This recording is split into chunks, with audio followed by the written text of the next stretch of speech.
got one cuff off, and I started beating him, and he was cuffed. There's no fair fight in prison. Let me explain that as well. So I kept beating him, and the guards were screaming, get off him, get off him. Hey everyone, Larry Lawton here. I got a good video for you today. I am going to review Behind Bars rookie season episode that's on A&E. And maybe this is what's wrong with corrections as it goes. But we're gonna get into that in a minute. Before I get started, please check me out on YouTube member programs, Patreon, the Discord. Please check out our Real Deal podcast. It's going real good. We're having a lot of fun with that as well. We are gonna look at some scenes again from A&E's Behind Bars, the rookie season. And they're in a New Mexico prison. And these kids, to me, are too young. Maybe that's my belief here, and I think it's a good belief. But how do you give people this young this much authority or this much responsibility? I mean, it can be pretty bad. So we're gonna check it out right now.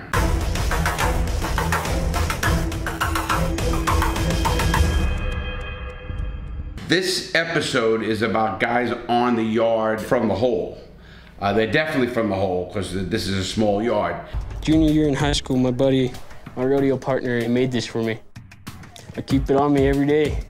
One day this cross is gonna be the, something that saves me. How old is this guy? How old?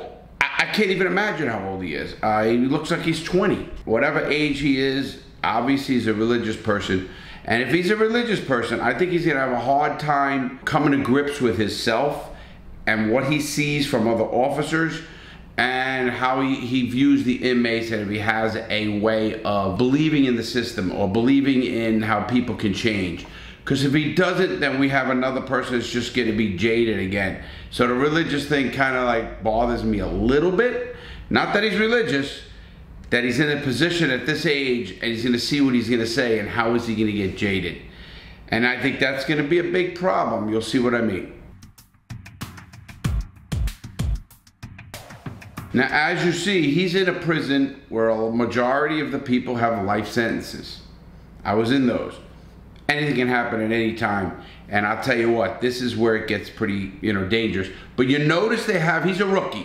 Do you notice they have him up in the tower? And the tower is a person, I don't know what kind of a shot he is and what he had to qualify with, because you better be a good shooter. But they put him away from inmates at this time, and I see that, I do notice that. Hey, Sergeant Sutton. Hey, can you go up front? We got guys messing around up front. We got guys messing around. I don't think that's messing around. One guy's got a knife and the other guy's is coming after him. There's a knife involved, there's a weapon involved. People die. You hit the wrong vein, you hit the wrong artery in a body with a knife, you die.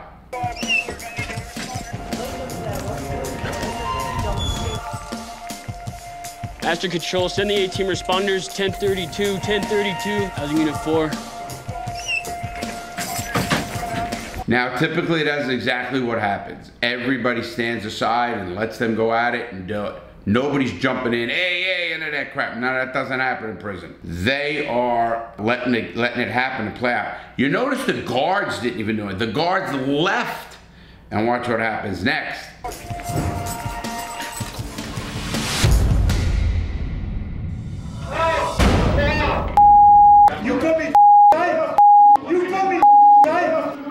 You call me a bitch? Wow, that's all that's done? I mean, no shit, but disrespecting somebody in prison is not a good thing. So, Master Control, there's a weapon in one of the 15's hands.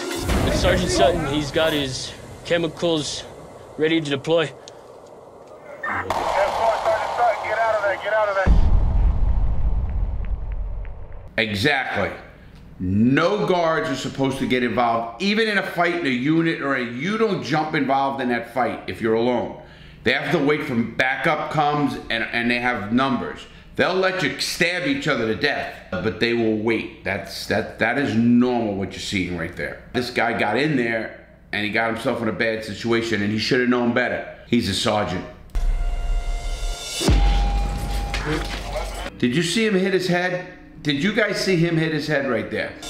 That was crazy. Now, again, weapons are all over the place. They get them in there a lot of ways. Now, they're supposed to check everybody coming from the hole and make sure you have no knife or anything. Obviously, they're suitcased or they're hidden on their body so well that the guards don't find it. And let's face it, they really don't check them that hard. They just don't.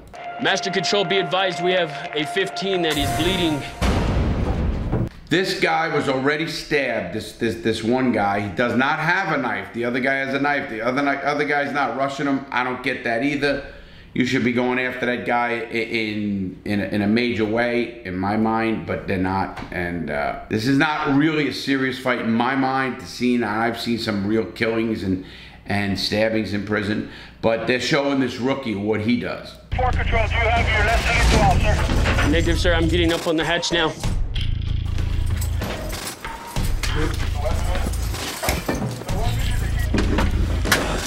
Now you see in the towers in Atlanta, the guard didn't have to go up on a roof and get out and take the time. He just opens the door or windows they had, and there's no ledge, and he's just out there and he shoot out that window and pop your ass quick. And I've seen them shoot on the yard. Now I'm talking about the yard. This is a little bit of a different situation. This is in the whole cage, they call it. That's the wreck they get, a cage. Stop. You see what he's got there, everybody? He's got body armor. We used to call that body armor. That's a magazine, and he must have knew he was coming out for some beef. That happens all the time. You put magazines in your stomach for body armor. Put the weapon down! Now, that gun to me, I know it's a non-lethal gun. It didn't look like a long rifle. It looked like a kind of a shotgun. Now, I don't know how accurate you can be with a shotgun or a gun like that with not being like a 30-06 or some smaller barreled gun. I don't know. I'm not a gun guy. A lot of you guys probably are. And I just don't know who he can hit or who he couldn't hit. And again, this rookie's going to have to make this decision. Does he make it right or not? I don't know. We're going to find out here. Put the weapon down! Hey, get back! Get back! Valencia! I swear I'll shoot you if you don't...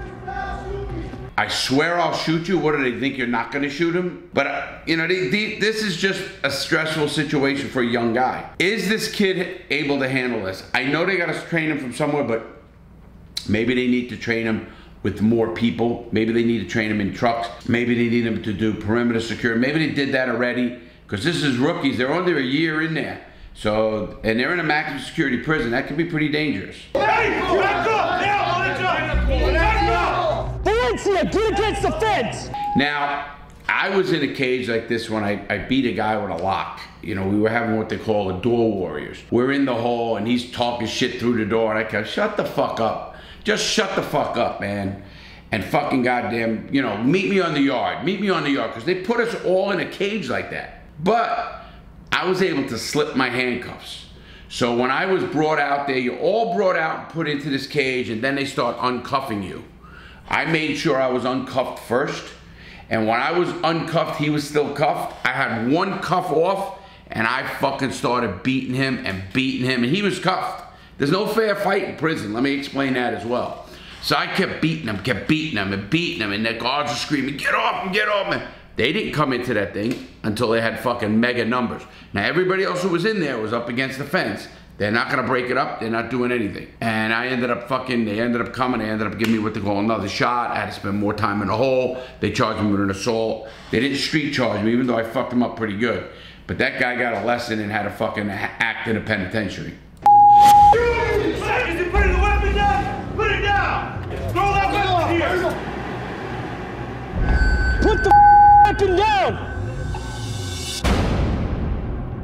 If you move, you shoot his 10-4. Now, when they say you move, you shoot his ass. In Atlanta, I've seen them shoot on yard, but they were shooting with real bullets. Here, they're not. Obviously, it's non-lethal. What does that mean? It's probably rubber bullets, but let me tell you something. A rubber bullet hits you wrong and you can die too. Don't think you can't. It's like anything. Tasers this, it does not matter. You can die. Get them inmates out of there! Get them out of there! Hey, Christian! You watch that gate! I want all those inmates on the ground in the yard! All of them! They get beat now! You see the way they come in and then they jump in there? They all come in together. I'm surprised they didn't come in when they had bigger numbers. Usually they do that. Unless it's a mega riot, which you'll see them throw tear gas on the yard and disperse everybody. Then they'll come on the yard with the SWAT teams, or the SORT team is what they call it. In this case, they had enough numbers to come on that yard and use chemicals or whatever they're gonna deploy. They had enough in my mind. You know, I'm sure they have their protocols because something might have happened. So I'm not gonna knock them for that. Let's go.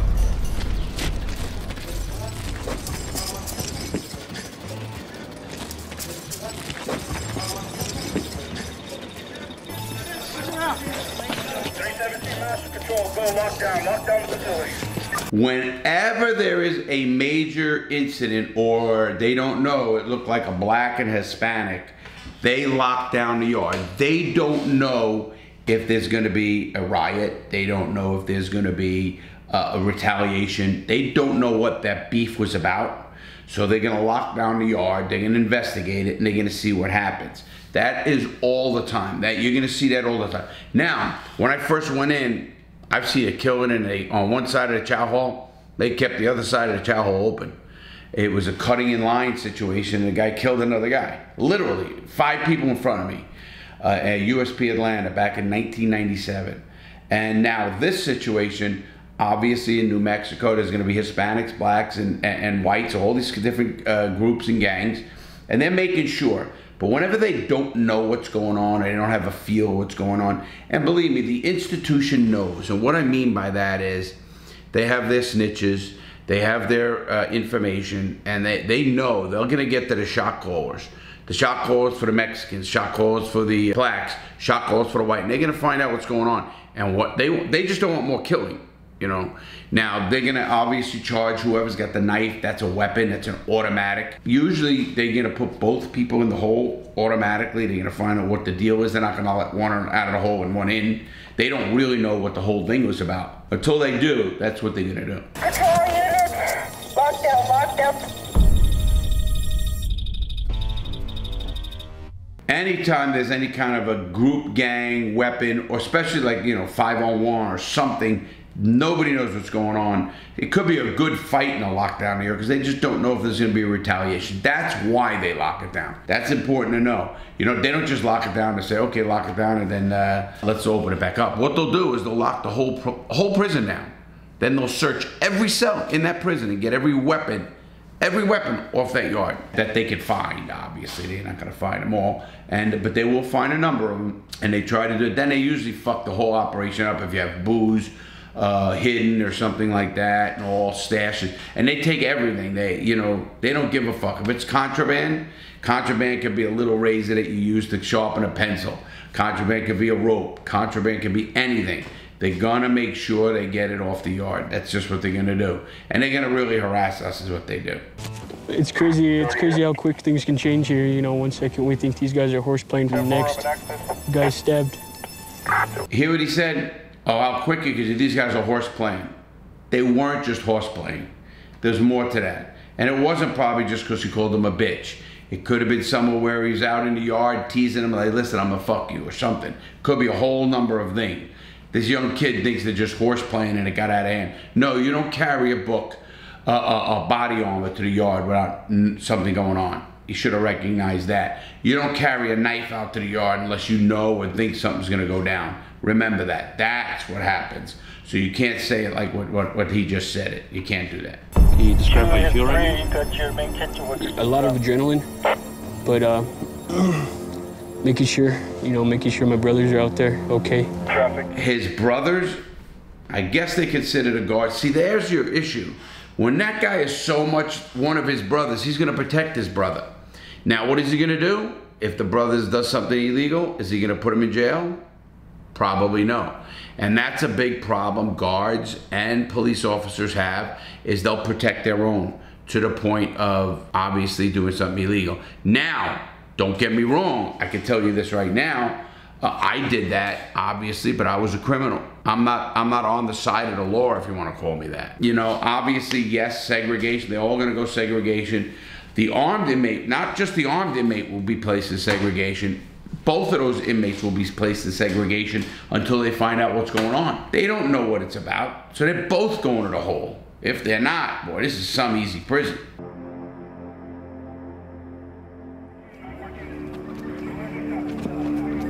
If you are stabbed in a fight with a knife and you have a stomach wound, they take you to the outside hospital. They don't know if they ruptured your stomach or something of that nature.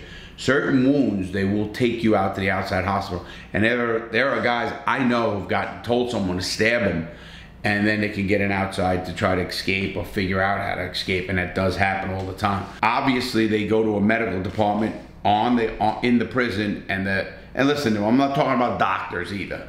But anyway, they're gonna go to the medical personnel in this prison, and they're gonna figure out if he's got stitches and stuff like that, and if it's non-life-threatening, it's in an arm, something of that nature. You know, little, like, you know, a surface scratch, something of that nature.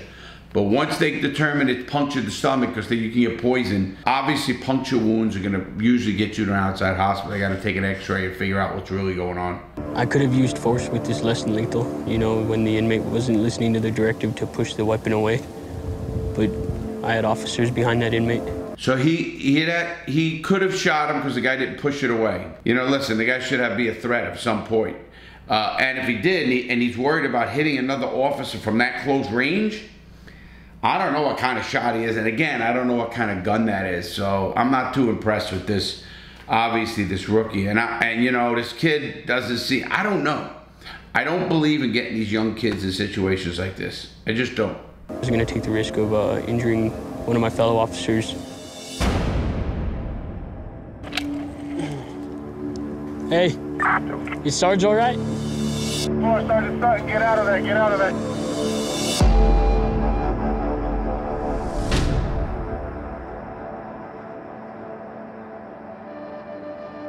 He's being rushed to the hospital for that. That's kind of workman's comp. Didn't look like he got hit in the head too hard. Trust me, I got hit in the head a lot harder than that. But I guess they're being safe and whatnot, and it's a metal bar. Imagine getting hit in the head. Now, obviously, he shouldn't have been there. I don't know who's going to discipline him. But, and also this rookie just picking up a radio and saying, Sarge, all right? That doesn't happen either. He'll find out about it through his supervisor what happened.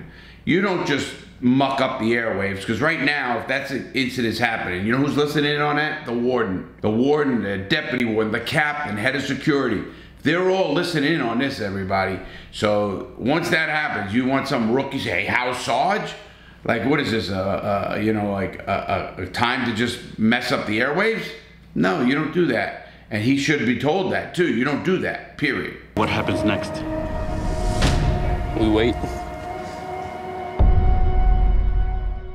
Now, the reason I wanted to show this video is because when I was on the yard like that, and you see the cages, that is what they have. That is actually a pretty big, what they call rec cage. That's a rec cage for the hole, or special housing unit. It's called the SHU, special housing unit. It is where they take you for your outside rec. By law, you're supposed to have 5 days of 1 hour outside in fresh air. Do they do that? Absolutely not. And all they say when they don't want to do that is, for the safe and orderly running of the institution, we're going to skip rec today. It's raining out. No rec today. And that should be up to you. I've been out in the yard in the rain because I just had to get out of my cell. I was starting to go fucking bonkers. I was going nuts. So those kind of places kind of give me the creeps a little bit, if you want to call it the truth. And because I see so much shit happen there. And you start going crazy. I was in the hole for a long time, 3 years out of my time. 11 straight months I'm in the hole, and you start going crazy. Don't think for 1 second you don't go crazy. You do. Anybody tells you that will understand that. So they're supposed to give you rec 5 days a week for 1 hour outside into the fresh air. What they're supposed to do and what they do is bullshit. And then if you file grievances and you file stuff to the courts that they're not following what they call the BOP guidelines and the CFR, Code of Federal Regulations, which comes down from the Attorney General and all the way down from Congress, Attorney General, and down to the Department of Justice, and then it goes to the Bureau of Prisons. They don't give a shit. By the time everything happens, you're either gone, they lose your paperwork. our whole system. I have to really do a video on how messed up and the top things that are messed up with our system. Do I think they're gonna fix it? You know, it's a culture. Someone talked about that the other day. It's a culture of bad. That's what it is. It's the culture of being bad. And we need to do something about it. What? That is all subject to whatever. But I'm not gonna quit trying. I know some of you guys like some of these kind of videos, but I'm gonna do a couple more like this, because I'm seeing these things and these give people the wrong impression of prison. Oh, they're just the bad guys, they got a knife, this is. That whole incident was a joke incident in my mind. It was not a serious incident at all. Obviously, they're gonna take all incidents as serious, and I get that part of it, because people do get stabbed, people do get hurt, and people do get killed. But this didn't look like some serious incident to me. And this rookie cop with the brother and calling, and I could have shot him. Why did you even think of that? I could have shot him. He didn't do anything that was outwardly. And when he said push it away, you know, he said if he moves, shoot him. I heard them say that. That's different. If he moves, shoot him. This guy, I guess, wasn't a good enough shot, or that gun didn't even look like a proper gun to come out of a tower, because I've seen rifles come out of towers. I didn't see that kind of stuff. I'm not sure how it goes, but that's one of the shows I sometimes jump on and watch, and kind of gets my blood boiling a little bit, because I know we can do it so much different. How? I don't think they can hire people. I don't think these corrections people can hire. Cops can't get hired today, no less they're gonna get guards, and even less, no education. All you need is a high school diploma. That's all you need, and that's okay, you know, because I'd rather have a guys from the street doing that and understanding what's really going on. I would, but you don't know. Anyway, I hope you enjoy this stuff. If you like it, please comment, because I'm gonna be reading them. Have a great day. Please pass it on. Hit that subscribe button, hit that notification button. Have a great day, and please make good choices. I say it every video, but I mean it from my heart. Check us out on our podcast every Monday and Friday. Comes out every Monday and Friday on Spotify and all your major platforms. And go over to our YouTube channel, The Real Deal with Larry Lawton. It's a YouTube channel with the podcast filmed on it. Have a great day, everybody. Please stay safe and make good choices. Have a great day, everybody.